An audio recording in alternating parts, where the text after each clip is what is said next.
নলবাৰীৰ খাৰচাৰাৰ সৌচ শিৱকালী ধামত ভক্তৰ লানি নিচিগা সোঁত। ভাৰতীয় হিন্দু ধৰ্মৰ এটা ধৰ্মীয় উৎসৱ মহাশিৱৰাত্ৰি পূজা। হিন্দু ধৰ্মৰ দেৱতা শিৱৰ উপাসনাৰ উদ্দেশ্যে প্ৰতি বছৰে এই উৎসৱ পালন কৰা হয়। হিন্দু ধৰ্মত ভগৱান শিৱৰ বহুত মহত্ব আছে। কোৱা হয় শিৱক পূজা কৰিলে ভক্তৰ সকলো মনৰ কামনা পূৰণ হয়। যদি বিধি অনুসৰি পূজা কৰা হয় তেন্তে মহাদেৱ সন্তুষ্ট হয় আৰু ভক্তক আশীৰ্বাদেৰে উপচাই পেলায়। হিন্দু পঞ্জিকা অনুসৰি ফাগুন মাহৰ কৃষ্ণপক্ষ চতুৰ্থ তিথিৰ আজি পুৱা 11:08 পৰা আৰম্ভ হয়। কাইলৈ পুৱা 8:54 হ'ব সমাপ্ত। নলবাৰীতো বিভিন্ন শিৱ মন্দিৰসমূহৰ লেখীয়া খাৰজাৰা শিৱকালী ধামতো উলহ মালহেৰে পালন কৰা হৈছে কালী পূজা। মহালক্ষ্মী সমবায় ঋণদান সমিতিৰ উদ্যোগত আয়োজিত শিৱৰাত্ৰি পূজাত ৰাজ্যৰ বিভিন্ন প্ৰান্তৰ ভক্তই ভিৰ কৰা পৰিলক্ষিত হৈছে।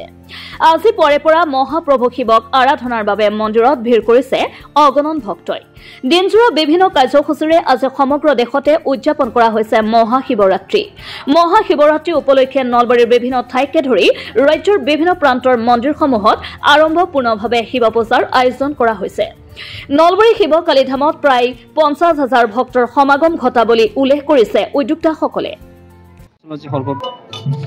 মহালক্ষ্মী সঞ্চয় আৰু ঋণদান সমবায় সমিতিৰ দ্বাৰা নিৰ্মিত আৰু পৰিচালিত শিৱকালী ধাম এই খাৰজাৰা আশ্ৰমৰ লগতে শিৱকালী ধাম বুলি এখন আশ্ৰমৰ আমি নিৰ্মাণ কৰিছোঁ। আৰু এই আশ্ৰমত 2020 চনৰ পৰা কাম আৰম্ভ হৈছিল আৰু 2023 চনৰ 18 ফেব্ৰুৱাৰীৰ দিনা মহাশিৱৰাত্ৰিৰ দিনা বাবা ভোলানাথৰ মূৰ্তিটো ৰাইজৰ বাবে আমি মুকলি কৰি দিছিলোঁ। আৰু 2023 চনৰ পৰাই ইয়াত আমাৰ শিৱৰাত্ৰি আজি এইবাৰ তৃতীয় বৰ্ষ শিৱৰাত্ৰি চলি আছে। আৰু ৰাতিপুৱাৰ পৰা আমি ধৰ্মধ্বজা উত্তোলনেৰে আৰম্ভ কৰি বিভিন্ন কাৰ্যসূচী ইয়াত আয়তীৰ নাম, ওজাপালি, পূজা অৰ্চনা আৰু অন্যান্য বিভিন্ন আৰু ভোগৰ ব্যৱস্থা আছে। সকলো ভক্তপ্ৰাণ ৰাইজৰ বাবে আমি মিঠা ভোগৰ ব্যৱস্থা কৰিছোঁ। আৰু এনেকুৱা কাৰ্যসূচীৰে আমি আজিৰ দিনটো আমি এই পূজাভাগ আমি আগবঢ়াম। আৰু অহাকালি কালী পূজা আছে আমাৰ শিৱৰাত্ৰিৰ পিছদিনা আমি কালী পূজা কৰোঁ প্ৰত্যেকবাৰে। আমি কালী পূজাখন আমাৰ 6ষ্ঠ বৰ্ষ, আমাৰ 6 বছৰ হ'ল। গতিকে অহাকালি কালী পূজাটো সেই একে কাৰ্যসূচী থাকিব। আয়তীৰ নাম, ওজাপালি, ভোগৰ ব্যৱস্থা এনেকুৱাকৈ থাকিব।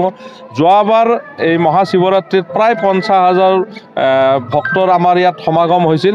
আৰু এইবাৰো আমি আশা কৰিছোঁ যে 50,000ৰ ওপৰত ইয়াত ভক্তপ্ৰাণ ৰাইজে আহি বাবা ভোলানাথৰ আশীৰ্বাদ ল'ব।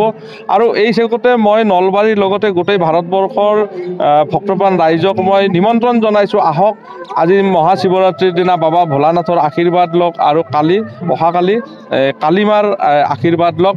এয়া মহালক্ষ্মী সঞ্চয় আৰু ঋণদান সমবায় সমিতিৰ তৰফৰ পৰা আমি সকলো ভক্তপ্ৰাণ ৰাইজক নিমন্ত্ৰণ জনাইছোঁ, আহক।